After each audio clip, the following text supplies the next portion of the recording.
আমরা সকলেই জানি গত ২৯শে মার্চ আমাদের টলিউড ইন্ডাস্ট্রির জনপ্রিয় অভিনেতা রাহুল ব্যানার্জি তিনি পানিতে শুটিং করতে গিয়ে অ্যাক্সিডেন্টে মারা যান। এই ঘটনাটি ঘটার পরে পুরো টলিউড জুড়ে শোকের ছায়া নেমে এসেছিল। আমাদের রাহুল ব্যানার্জির মৃত্যুর পরেই যে তার অন্ত্যেষ্টিক্রিয়া এবং মৃত্যুর সময়টা, সেই সময়টাতে কিন্তু আমাদের সুপারস্টার জিদ্দা কলকাতায় ছিলেন না। যার ফলে তিনি রাহুল দার পরিবারের পাশে থাকতে পারেনি এবং রাহুল দার শেষ ক্রিয়ার মধ্যে কিন্তু তিনি অংশগ্রহণ করতে পারেন। এই নিয়ে অনেকেরই অনেক মন্তব্য ছিল। অনেকে জিদ্দাকে নেগেটিভ ট্যাগ দিয়ে জিদ্দাকে অহংকারী, জিদ্দা খুবই খারাপ মানুষ এরকম উল্লেখ করে অনেক বড়, বড় আর্টিকেল, ফেসবুক পোস্ট কিন্তু আমরা দেখতে পেয়েছি। আসল ব্যাপারটা হচ্ছে জিদ্দা কলকাতায় ছিলেন না। তিনি তামিলনাড়ুতে ছিলেন। কোন একটা কাজে তিনি সেখানে গিয়েছিলেন। যার ফলে রাহুল দার পরিবারের পাশে জিদ্দা থাকতে পারেনি। এই ব্যাপারটা খুবই সিম্পল বিষয়। যদিও ব্যাপারটা অনেকে জানতো না। না জেনেই জিদ্দাকে নিয়ে অনেক রকম মন্তব্য, নেগেটিভ মন্তব্য তারা করেছে। কিছু মাথামোটা বিজ্ঞ রয়েছে যারা আ ভাবে যে জিদ্দা খুবই অহংকারী এবং এরকম ছোটখাটো কিছু ইস্যু পেলেই জিদ্দাকে নিয়ে লম্বা এক আর্টিকেল লিখে ফেলে। জিদ্দার নাম শুনতে যাদের অ্যালার্জি রয়েছে আরকি, তারাই এই ব্যাপারটা করে আরকি। যাই হোক, গত ২ দিন আগে জিদ্দা কলকাতায় ফিরলেন। কলকাতায় ফেরার পরেই তিনি কিন্তু আ তাড়াতাড়ি চলে যান রাহুল ব্যানার্জির বাড়িতে। সেখানে রাহুল দার মায়ের সাথে, ভাইয়ের সাথে তাদের সাথে অনেকটা সময় কাটান এবং তাদেরকে বিভিন্ন সান্ত্বনা দেন এবং তাদেরকে পাশে থাকার আশ্বাস দেন জিদ্দা। যদিও জিদ্দা রাহুল দার মৃত্যু নিয়ে কিন্তু ফেসবুকে পোস্ট করেছিলেন। তার সোশ্যাল মিডিয়ার যে পেজ সেখানে কিন্তু রাহুল দার মৃত্যু নিয়ে শোক প্রকাশ তিনি করেছেন। তিনি যেহেতু ছিলেন না কলকাতা সেজন্য তিনি রাহুল দার বাড়িতে যেতে পারেন নাই। ব্যাপারটা এরকমই নরমাল একটা বিষয়। জিদ্দার আ কলকাতায় ফিরে এসে রাহুলদার বাড়িতে ছাউনি নিয়ে এখন কিছু আ উগান্ডা পাবলিক রয়েছে, কিছু বিজ্ঞ পিচ্চি রয়েছে যারা এটাকে নিয়েও নোংরামি করছে। অর্থাৎ তাদের ইস্যুটা হচ্ছে জিদ্দা রাহুলদার বাড়িতে যান এবং সেখান থেকে সেখানে জিদ্দা গিয়ে কিছুটা সময় দেন। রাহুলদার মায়ের সাথে কিছুক্ষণ সময় কাটান।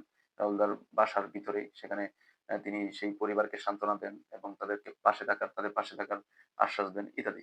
এই ব্যাপারটা এই যে ঘটনাটা জিদ্দার সেখানে যাওয়া এবং সেখানে কিছুক্ষণ জিদ্দা যে ছিলেন, এই ব্যাপারটা পিছন থেকে কেউ একজন ভিডিও ধারণ করেছে। জিদ্দার সহযোগী যারা রয়েছে, জিদ্দার একজন সুপারস্টার তিনি যেখানেই যান সেখানে অফিসিয়াল কিছু লোকজন তার সাথে থাকে। তার নিজস্ব পিএস থাকে এবং তার ভাই থাকে। আরো অন্যান্যরা থাকে সাথে। তো এখান থেকে কেউ একজন ভিডিও করেছে এই ব্যাপারটা। এই যে দৃশ্যটা যে জিদ্দা রাহুলদার বাড়িতে গিয়েছিলেন। এই ব্যাপারটা ভিডিও করে সোশ্যাল মিডিয়াতে পোস্ট করেছে।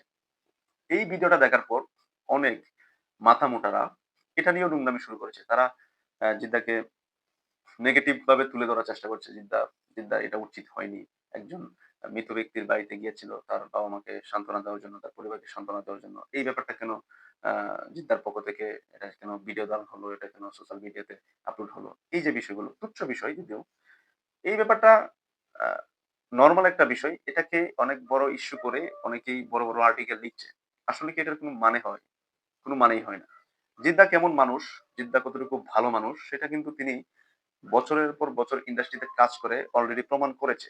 মানুষের মনে জিদ্দার প্রতি ভালোবাসা যেটা তৈরি হয়েছে, সেটা কিন্তু এরকম তুচ্ছ সাধারণ সামান্য বিষয় দিয়ে নেগেটিভ ইস্যু তুলে মানুষের মন থেকে কিন্তু জিদ্দাকে সরিয়ে ফেলা যাবে না। এটা কখনোই সম্ভব না। এই চেষ্টাটা কিন্তু বৃথা একটা চেষ্টা। এরকম সাধারণ ব্যাপার নিয়ে, খুব তুচ্ছ ঘটনা নিয়ে ভিডিও হতেই পারে। মানুষ তো মৃত বাড়িতে গিয়েও ভিডিও করে, লাশ নিয়েও ভিডিও করছে। তো এখানে জিদ্দা একজন সুপারস্টার। তিনি একটা বাড়িতে গেলেন, সেখানে আশেপাশে মানুষ রয়েছে। সেখানে জিদ্দার সাথে অনেকেই রয়েছে।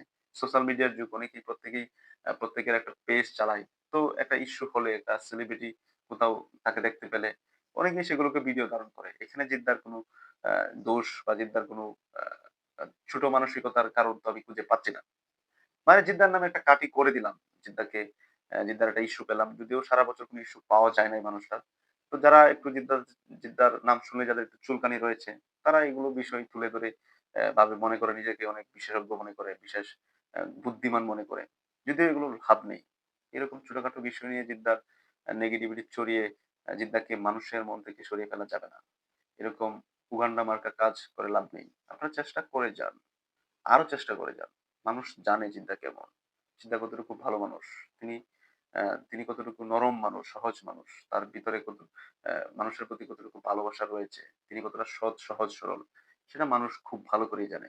আপনারা ২-১ জন অ্যা উগান্ডা বিজ্ঞবিচি এইসব ছোটখাটো আর্টিকেল লিখে চিন্তার নামে বদনাম করেই এই ব্যাপারটাকে বড় ইস্যু মানে বড় ইস্যু তৈরি করবেন।